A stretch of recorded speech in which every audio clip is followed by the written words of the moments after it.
Visakha PM Palem పరిధిలోని ఒక వివాహిత ఆత్మహత్య తీవ్ర కలకలం రేపుతోంది. అసలు మాట్లాడడానికి నోరు కూడా రావట్లేదు.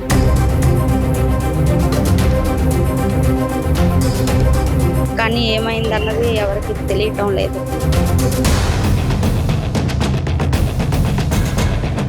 వాళ్ళు హాస్పిటల్లో ఉన్నారు అలా ఆయన.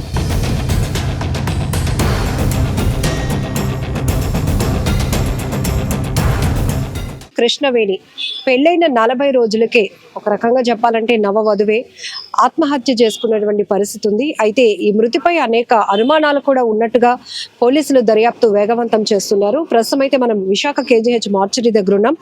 ఎవరైతే కృష్ణవేణి అమ్మాయి చనిపోయారో వాళ్ళ అత్తగారు ఇక్కడ మనతో పాటే ఉన్నారు. బంధువులంతా కూడా మార్చరీ దగ్గరికి చేరుకున్నారు. అసలు ఏం జరిగిందో మాకేంటి అర్థం కావటం లేదు అంటున్నారు. వాళ్ళతో మాట్లాడదాం. అమ్మా, మీ పేరు? ఇప్పుడు కృష్ణవేణి మీ అబ్బాయి మీరు అందరూ దగ్గర బంధువులు. ఎప్పుడైంది తల్లి పెళ్లి? పెళ్ళి మన అయ్యింది 13. ఇంటి పేరు ఏం పేరు? మీ ఇంటి పేరు? మా ఇంటి పేరు యాండ్రఫల్. ఎక్కడ చేస్తాడు మీ అబ్బాయి? మా అబ్బాయి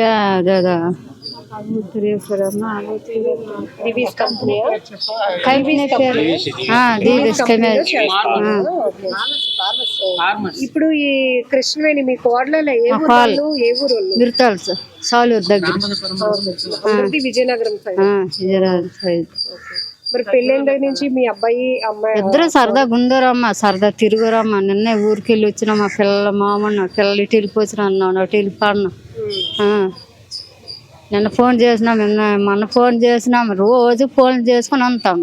తెలిపొచ్చారు నాయన, తెలిపొచ్చినామా నాయన, తినేస్తారు నాయన, తినేస్తాం నాయన, చక్కగా తాళ మీద చేసుకుంటాను, ఉంటాం ఆ మనిషి ఈడి పాలు చేసుకుంటాను, మాట్లాడుకుంటాను, అన్నీ సరదాగా ఉంటాను రమ్మ. రేట్ అయిందని రేట్ తెలియదు. పెళ్ళి అయినాక తిరుగుళ్ళు మరుగుళ్ళు అన్ని మరుగుళ్ళు అయిపోయిన తర్వాత నమ్మ సామాన్లు తీసినాం, ఇచ్చినాం, అన్ని చేసినాం. ఒక రోజు వాళ్ళ అమ్మ ఒక 4 రోజులు ఉన్నారు. పిల్లలు పోయిన కొత్త ఏడు తెలియదని.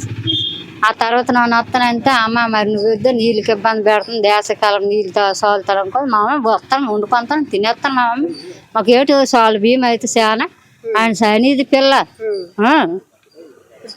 పెళ్ళైనా బియ్యం పంపి పిల్ల డ్యూటీ చేసుకుని రాత్రి 10కి వెళ్ళిపోతుంది ఇంటికి. అది ఎక్కడ ఒకటేటో చేస్తుంది. Reliance mart. మీ అబ్బాయి కూడా డ్యూటీకి వెళ్ళిపోతారు ఇద్దరు. 7కి వెళ్ళిపోతారు, 8కి వెళ్ళిపోతారు పిల్ల. అంటే దగ్గర బంధువు అని పెళ్లికి ఎవరు ముందు మాట్లాడుకున్నారు పెళ్లి చేయాలని? పెద్దలేనా లేకపోతే వాళ్ళు ఇష్టపడ్డారా? వాళ్ళిద్దరు ఇష్టపడే చేసుకుంటారు, ఇష్టపడే చేసాము. నిన్న ఏం జరిగింది? మీ అబ్బాయి డ్యూటీ నుంచి వచ్చినప్పుడు డ్యూటీ నుంచి వచ్చేసరికి మరి ఏడు జరిగిందో మరి ఏటండి ఆవిడ తెల్లారేసరికి వెళ్ళిపోయినరా. తెల్లారేసరికి వెళ్ళిపోతే ఈ పిల్లడు 8కి వచ్చాడు, రాత్రి 8కి. పిల్లడు వచ్చేసరికి పిల్ల మరి ఊరు వేసుకుని ఎలాగో మరి మంచం మీద ఉంది, మరి మీద ఉంది, మరి ఏడు తెలీదు, ఏలబడి ఉంది అన్నారు. ఇప్పుడు ఒకరు చనిపోయినా ఒకరు నిర్ణయం తీసుకునే 2 జీవితాలు, 2 కుటుంబాలు కూడా ఇప్పుడు ఇబ్బందులు పడుతుంది. ఒకవేళ ఏదైనా కష్టం వచ్చినా చెప్పుకున్నా దానికి ఏదో ఒకటి మీరు అందరూ మాట్లాడి ఇచ్చేద్దరు కదా. మాకు ఏడు తెలిసింది, ఏటయిందని ఏడు తెలియదు. మరి పిల్లడు వచ్చారు కలగొందట. మీరేమవుతారండి? అబ్బాయికి మేనమామ అవుతారా? పిల్లది అంతా చాలా బాగా జరిగింది. అందరూ ఒక షాక్ లో ఉన్నారు. మొన్న పెళ్లికి వెళ్ళాము, ఇంతలో ఇలాగ జరిగింది అని అందరూ షాక్ లో ఉన్నారు. ఇప్పుడు ఎవరికైనా ఏమైనా చెప్పుకున్నా కూడా అవి ఏదో ఒకటి పెద్దలు మాట్లాడడము లేకపోతే ఇంకోటో జరుగును. ఎవరికి చెప్పుకోవడానికి కూడా ఏ అవకాశం మాకేమి ఇవ్వలేదు. మీరేమవుతారు? నేను అబ్బాయికి పెళ్లి అవుతాను. అమ్మాయి అయితే చాలా ధైర్యవంతురాలు, ఇలా చేసుకుంటుంది అనుకోలేదు. మాకు అసలు మాట్లాడడానికి నోరు కూడా రావట్లేదు. మాకు ఈరోజు మార్నింగ్ 5 గంటలకు ఫోన్ వచ్చింది. ఇంకా అలా కుప్ప కూలిపోయి.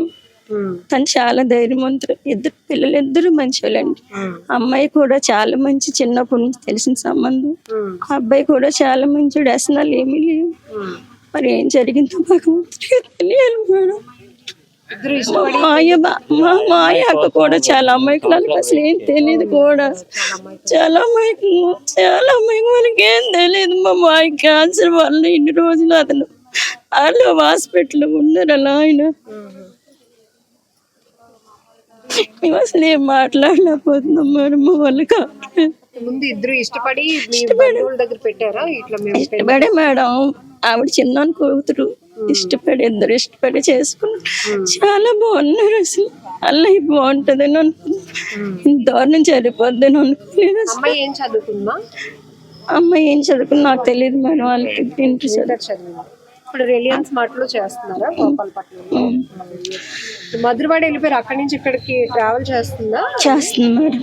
బాబు ట్రావెల్ చేస్తుంది, పాప ట్రావెల్ చేస్తుంది.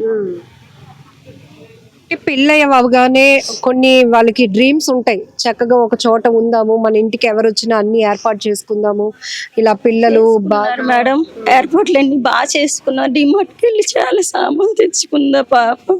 ఎవరు వెళ్ళినా మర్యాద కూడా ఇస్తుంది.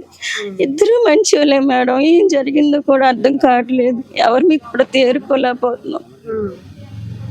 పెళ్ళైన 40 రోజులకి అంత పెద్ద కష్టం వచ్చినా కూర్చొని మాట్లాడుకుంటే పరిష్కారం దొరికే ఉంటుంది, కానీ చెప్పలేదు మేడం. మా పాప ఎవరికి చెప్పలేదు. మరి ఎవరితోని అందరితోని సన్నిహితంగానే ఉండేది, అందరికి మంచిగానే,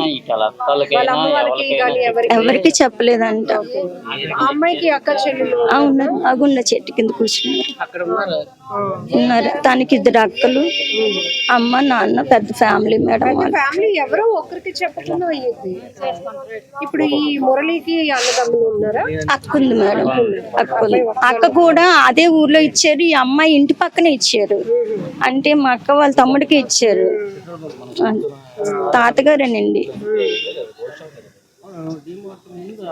ఒక షాకే, ఎందుకంటే మొన్ననే పెళ్లి అయ్యింది, వాళ్ళు ఇంకా ఇలా సెటిల్ అవుతారు.